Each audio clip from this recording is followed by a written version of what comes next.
হবিগঞ্জ জেলার বানিয়াচং রাজখাই নামক এলাকায় নির্মাণাধীন ব্রিজ উঁচু না করলে ৫টি জেলার সাথে হবিগঞ্জের নৌযোগাযোগ বন্ধ হওয়ার আশঙ্কা রয়েছে। বানিয়াচং উপজেলার মন্দরি ইউনিয়নে নির্মাণাধীন এই ব্রিজটি নিয়ে এলাকার মানুষের মধ্যে অসন্তোষ ও বিক্ষোভ দেখা দিয়েছে। প্রকল্প বাস্তবায়ন কর্মকর্তার বিরুদ্ধে রয়েছে দুর্নীতির অভিযোগ। হবিগঞ্জ থেকে সহকর্মী সুব্রত দেব বাপ্পি জানাচ্ছেন বিস্তারিত। সম্প্রতি রাজখাই নামক এলাকায় সোতের খালের উপর বানিয়াচং উপজেলা প্রকল্প বাস্তবায়ন অফিস প্রায় ১,২০,০০,০০০ টাকা ব্যয়ে এই ব্রিজ নির্মাণের কাজ শুরু করেন।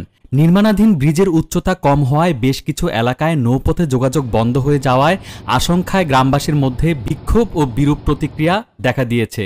তাদের দাবি, এই ব্রিজটির উচ্চতা না বাড়ালে ভাটি এলাকায় নৌপথে যোগাযোগ মারাত্মকভাবে বিঘ্নিত হবে বলে ওই এলাকাবাসী জানান। কিন্তু আওয়ামী লীগের পলাতক জেলা সহ সভাপতি ও ইউনিয়ন পরিষদ চেয়ারম্যান শেখ মোহাম্মদ শামসুল হক, ঠিকাদার হারুন ও উপজেলা প্রকল্প বাস্তবায়ন কর্মকর্তার স্বেচ্ছাচারিতা, দুর্নীতি ও অনিয়মের কারণে এলাকাবাসীর মতামতকে উপেক্ষা করে ব্রিজ নির্মাণ করা হচ্ছে।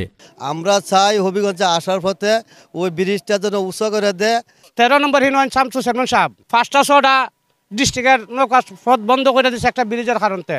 আমরা ইডুই চাই এই রাস্তাটা ক্লিয়ার হইতো, ব্রিজটা উঁচা হইতো। হবিগঞ্জ মার্চেন্ট অ্যাসোসিয়েশনের সাধারণ সম্পাদক মফিজুর রহমান বাচ্চু বলেন, নৌকা চলাচলের সুবিধা রেখে ব্রিজ নির্মাণ না করলে হবিগঞ্জের ব্যবসায়ীগণ ব্যাপক ক্ষতির সম্মুখীন হবে। তিনি এই ব্যাপারে প্রশাসনের সুদৃষ্টি কামনা করেন। ব্যবসায়ীদের পক্ষ থেকে আমি আশা করব যে ব্রিজটা নির্মাণ করা হচ্ছে নৌকা চলাচলের রাস্তা রেখে ব্রিজটি করা হয়।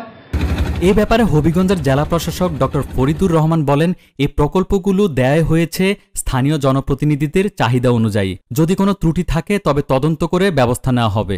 মূলত এই প্রকল্পগুলো দেওয়া হয়েছে স্থানীয় চেয়ারম্যান মেম্বারদের ডিমান্ডের অনুযায়ী, ইউনিয়ন ভিত্তিক। তো যদি দেওয়ার জন্য কোনো ত্রুটি থাকে সেটা আমরা পরীক্ষা নিরীক্ষা করে দেখে তদন্ত করে দেখে আমরা ব্যবস্থা নেব যদি এটার ভিতরে কোনো অনিয়ম থাকে। প্রকল্প বাস্তবায়ন কর্মকর্তা সাদ বিন জাহাঙ্গীরের বিরুদ্ধে দুর্নীতির অভিযোগের ব্যাপারে কথা বলতে চাইলে তিনি বিষয়টি এড়িয়ে যান। এই পর্যায়ে তিনি প্রতিবেদকের উপর ক্ষিপ্ত হয়ে ওঠেন। আমি কি ওনাকে চিনি? আপনার সাথে আমার ওই সম্পর্ক না যে আপনি আমাকে ফোনে জানতে হবে।